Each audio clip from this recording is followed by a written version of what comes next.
Life में सबसे बड़ी खुशी उस काम को करने में है जिसे लोग कहते हैं कि तुम नहीं कर सकते। Welcome back to channel D student. 23 जनवरी के करंट अफेयर की इस वीडियो में आपका स्वागत है। देखिए, बहुत से ऐसे लोगों को लगता है ना कि आपके बस का कुछ भी नहीं है। खास करके जब आप डिफेंस की तैयारी करते हैं या किसी गवर्नमेंट जॉब की करते हैं तो लोग आपके वर्तमान को देख करके भविष्य की भविष्यवाणी कर देते हैं कि इसके बस को तो कुछ नहीं है, ये तो दिन रात फ़ोन में लगा रहता है, दिन रात मोबाइल में लगा रहता है, ये कुछ नहीं कर पाएगा। लेकिन अगर उसी वक्त वो बात आपके दिमाग में लगती है और आप उस पर एक्शन लेते हैं, आप अगर पढ़ाई के प्रति डेडिकेटेड हो जाते हैं अपने टाइम टेबल के अकॉर्डिंग, तो डेफिनेटली एक दिन आपको सफलता मिलती है। और फिर वही लोग, उन लोगों का स्टेटमेंट बदल जाता है। वही लोग कहते हैं कि हाँ, मैं जानता था कि ये कुछ ना कुछ करेगा, मुझे तो शुरू से पता था कि ये बहुत पढ़ने में तेज़ है, ये कुछ ना कुछ ज़रूर करेगा। उन लोगों का स्टेटमेंट बदल जाता है।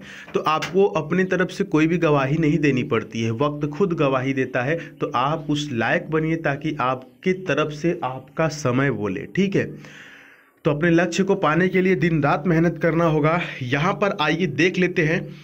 ये जो कमेंट किया गया था अविनाश ठाकुर के द्वारा किया गया था। आप भी अपने कमेंट बॉक्स में छोड़ सकते हैं।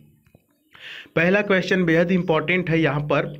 हाल ही में किस देश ने अमेरिका के पूर्व विदेश मंत्री माइक पोम्पियो समेत 28 अधिकारियों पर प्रतिबंध लगाने का फैसला कर लिया है? यहाँ पर ऑप्शन नंबर सी हो जाएगा, चीन। देखिएगा, चीन का कहना है कि इन अधिकारियों ने बीजिंग की संप्रभुता का उल्लंघन किया है। इस रोक के बाद अब चीन, मकाऊ और हांगकांग में इन अधिकारियों व इनके परिवारजनों को प्रवेश पर रोक लगा दी गई है।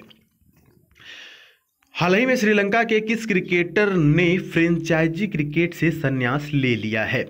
ऑप्शंस आपके सामने हैं। यहाँ पर ए हो जाएगा लसिथ मलिंगा जी। टेस्ट और वनडे से ये पहले ही संन्यास ले चुके थे और श्रीलंका के ये तेज गेंदबाज लसिथ मलिंगा ने अब फ्रेंचाइजी क्रिकेट से भी संन्यास ले लिया है। फ्रेंचाइजी मतलब जैसे मान लीजिए कि आईपीएल हो गया, आईपीएल समझ रहे हैं, आईपीएल इंडियन प्रीमियर लीग।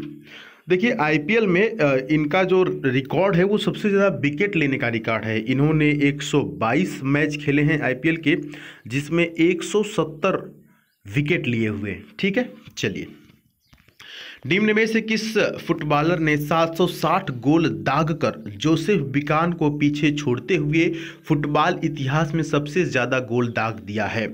यहाँ पर ऑप्शन नंबर बी हो जाएगा, क्रिस्टियानो रोनाल्डो।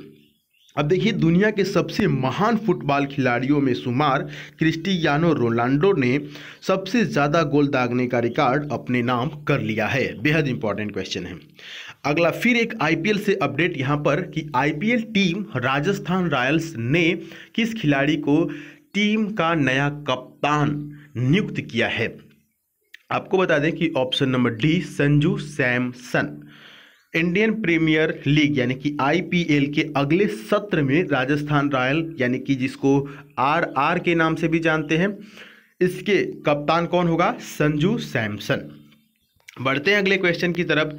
अगला है कि ग्लोबल फायर पावर इंडेक्स 2021 में चौथा स्थान निम्न में से किस देश को प्राप्त हुआ है? यहाँ पर ऑप्शन नंबर ए है आपका भारत यानी कि इंडिया। देखिए, इस सूचकांक में भारत को चौथा स्थान प्राप्त हुआ है। आइए थोड़ा सा और समझ लेते हैं इसके डिटेल के बारे में। इसमें लगभग 138 देशों को रैंक किया गया। इन देशों का मूल्यांकन लंबे समय तक आक्रामक और रक्षात्मक सैन्य अभियानों के आधार पर किया जाता है, ठीक ना, समझ पा रहे हैं। चलिए, एक बात और यहाँ से समझ लीजिए कि आपको तो चौथा स्थान मिला है, लेकिन इस रैंक में अमेरिका को, ठीक है, 904 अटैक हेलीकॉप्टर इसके पास है, ठीक है, 904 अटैक हेलीकॉप्टर और 11 एयरक्राफ्ट कैरियर के साथ मूल्य सूचकांक में सबसे ऊपर इसको मिला है, यानी कि इसको एक रैंक मिला है और भारत को चौथा रैंक स्थान मिला है, चौथा मिला है, ठीक है। भारत चौथे पर और अमेरिका 1 पर। सूचकांक यानी कि इंडेक्स से क्वेश्चन आपके एग्जाम में आते हैं। तो आज के लिए इतने करंट अफेयर के क्वेश्चन। साथ ही साथ अगर आप अभी तक टेलीग्राम पर नहीं जुड़े हुए हैं तो लिंक मैं आपको डिस्क्रिप्शन में दे दूंगा, जुड़ जाइएगा। वहां पर देर सवेर हो सकता है कि शाम को या रात होते होते मैं आपको क्विज देता हूं, तो वहां पर बच्चे क्विज को सॉल्व करते हैं और यहां पर ऑप्शन क्लिक करते हैं, फिर उनको सही ऑप्शन मिलता है, तो जिससे कि उनके अंदर कॉन्फिडेंस बढ़ता है कि हाँ जो मैंने पढ़ा था वो इस प्रकार से आया हुआ है, और इस प्रकार से वो क्लिक करते हैं। यहाँ पर जैसे बी ऑप्शन सही था, और अगर आपको इसका डिटेल जानना होता है तो आप इस बल्ब पर क्लिक करते हैं तो ये यहाँ पर लिख करके आ जाता है कि हाँ ये क्यों ऑप्शन बी ही सही है। तो आप भी ऐसा कर सकते हैं, इसमें भाग ले सकते हैं। चलिए मिलेंगे अगली वीडियो में, तब तक के लिए जय हिंद, वंदे मातरम।